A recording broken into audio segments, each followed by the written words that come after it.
What is up, DramaAlert Nation? I'm your host, Killer Keemstar. Let's get right into the news.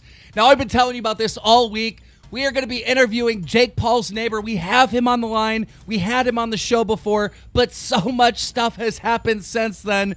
What is it like living next to Jake Paul recently? You know, not much has really changed. We thought the newscast would have him and the crew settle down a little bit. And for the most part, you know, some of the stunts and stuff may have been dwindled down a little bit, but there's been more chaos on our street in the last, 10 days than prior to the newscast and him getting fired from Disney. There's one thing I got to get out of the way right away. I have to ask about these poopy pants that were found in the neighbor's lawn with one of the Team 10 members, Chance's ID. Do you know anything about this? I mean, I know as much as you do, unfortunately. Pretty much all I know is the neighbor next door, the one who has probably been through the most and suffered the most. She was the one I mentioned, nearly died from smoke inhalation from the fire. She's an elderly woman, right? Yeah. For some strange reason, they get their kicks off on doing shit to an old lady. And I don't really know much about it, to be quite honest. I mean, I found out about it. I know she reported it to the police. But other than that, I don't really know where it's gone or where it's headed. Has there been any injuries or any fights on the street?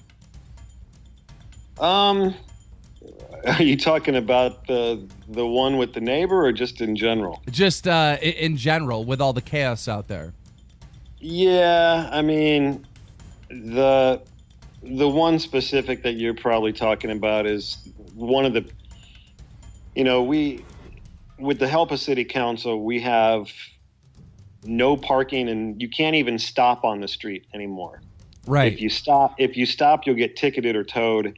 I think I sent you a photograph that really shows you the mentality of these parents that are bringing their kids out there, despite having signs up and down the whole street. The street's just filled with cars and people still. If you could harness the brain power of some of these parents, you could probably toast some bread really lightly. They're the worst. I honest to God, in all my travels all over the world, I don't think I've met more deplorable people than these parents bringing their kids in the street. And last Sunday, the cops showed up, and when the cops come, everybody runs to their cars that are illegally parked, and everybody tries to, get out before they can get towed or ticketed. Right. And one of the parents assaulted a neighbor.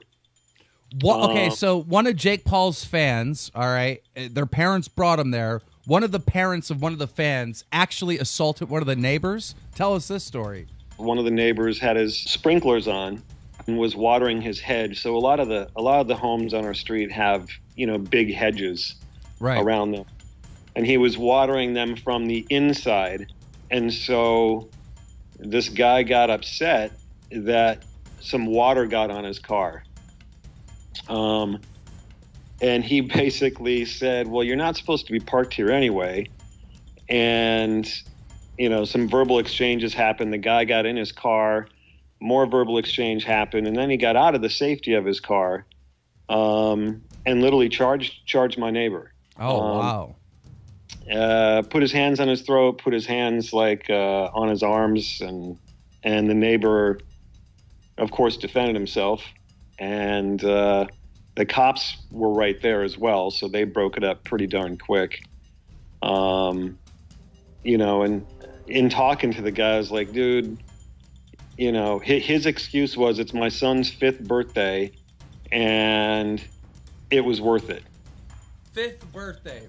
We have 5-year-olds watching Jake Paul. But not just watching Jake Paul, having their parents take him to his house and then getting in fights with Jake Paul's neighbors. Unbelievable. You know, maybe he got Charlottesville and Los Angeles mixed up. I don't know. I also heard a story that I don't know if it was Logan Paul or Jake Paul, but one of them was shooting a paintball gun out front, and actually they shot one of the officers or something. How do you know more about that? Yeah, it was. There were 2 DOT officers, so that they're the ones that write tickets here in LA, right? And I guess they were doing some stunt where Logan was there, and when the van pulled away that they were shooting and throwing eggs at, they either hit or came very close to hitting a DOT officer. So DOT officers aren't peace officers. They don't carry weapons. And from that point on, surprisingly enough, DOT can't come out and ticket without a police escort. Oh, man. You know, when there's projectiles flying their way, they say they don't feel safe, and I don't blame them. I'm surprised the city hasn't completely shut this down. Is it coming, or is it just something we have to wait for? Yeah, well, I can't elaborate on what the city's doing. All I know is there's an open investigation that they have assured us is coming, but they can't talk about it because it'll interfere with the investigation. Plus, on the city side, there's just multiple agencies that are contributing to it. So that process is going to take a little while. What we're doing as a group, the neighborhood, we're, stepping forward, and we'll be doing a civil suit in the meantime, which will hopefully be able to get some type of injunction to curb his, all of his antics and anything on the street that can affect us. I think he's planning on moving, but the last time I spoke to you, I believe it was off air, you said that you want to reach out and actually have a conversation with Jake Paul to see if you can resolve this or resolve some of this. And when I interviewed Jake Paul here on DramaAlert, he said that he wants to speak to you guys, the neighbors. Were you able to talk to him and have a conversation? Yeah, after a few tries, we actually had a chance to talk, he and I. How did that go?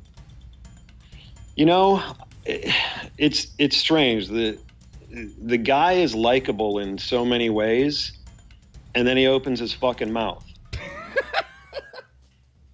And it's, there's parts of me that want to act like a big brother to him and show him, kind of a more compassionate way of doing things. Right. The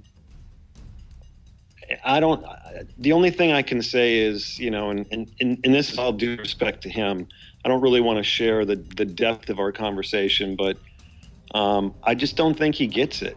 I don't think it really registers with him. The effect that the house, the fans, the stunts have affected the neighborhood over the last 6 months. I mean, it doesn't register. And that's the part that really, after speaking with him, really sucks, because he doesn't, to me, he seems like a very articulate, smart guy. And, once again, maybe it goes back to parenting. I don't know, but he just doesn't get it. He is performing at the Teen Choice Awards tomorrow. And I think you've said many times that he's not really a role model. What do you think about that? Him going through all this controversy, but still, landing gigs like this. I think Teen Choice is probably pretty, what's the word? Needy. They're probably pretty needy. Desperate, I don't know. Desperate this year? Desperate, yeah. That's pretty much all I can think. Well, are there any more stories that have happened on the street? Any, craziness that's went on since the last time we spoke? No, that there's just a lot of cop visits. I do know that.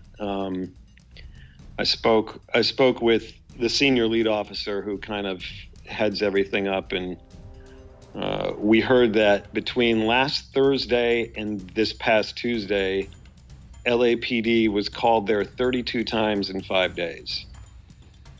Unreal. So that gives you kind of a glimpse into what we have to deal with. It's just a bad situation. Like there's not a single person on earth other than these little, I don't even want to call them Jake Paulers, these little shitheads that would want to live next to him. Right, right. But, I think he's going to learn pretty quick. He mentioned this a few times, and I've heard it even in his videos, that he doesn't need anybody. He doesn't need anybody to be successful. But if he ever plans on segueing out of the YouTube world and actually trying to make it in this town, this is not the way to do it, by pissing off people in the industry. Right. Whether it's people at Disney, but like I said, just on our block alone, our writers, producers, the head of theatrical for one of the biggest agencies, and the word is around. I mean, Seth Rogen has been making fun of him on Twitter left and right.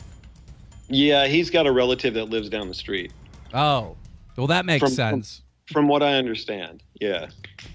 So, I mean, it's just one of those things like, there's a way to do, if he's going to reinvent Jackass or whatever for this new generation and this new medium, cool. The neighborhood ain't a place to do it. Right. And the whole thing is he in our discussion, he agreed with me. He's like, we're trying to get a warehouse. We're trying to do this. We're trying to do that. But in the meantime, it's really not going to stop him. And that's kind of the shame, because once again, I just don't think it registers on the damage that he's doing to just the neighborhood, the families, their well-being, their ability to be productive, the ability to feel safe in their own home. It sounds like hell. I wouldn't want to live next to him. Yeah. But thanks for coming on. Thanks for keeping us up to date with what's going on over there. And I've heard from them that they're moving. They're planning on moving. So, maybe you'll be out of this hell before you know it. Well, let's hope so. Ladies and gentlemen, you've heard it here from Jake Paul's neighbor, DramaAlert Nation, now over 2,500,000 subscribers. Awesome.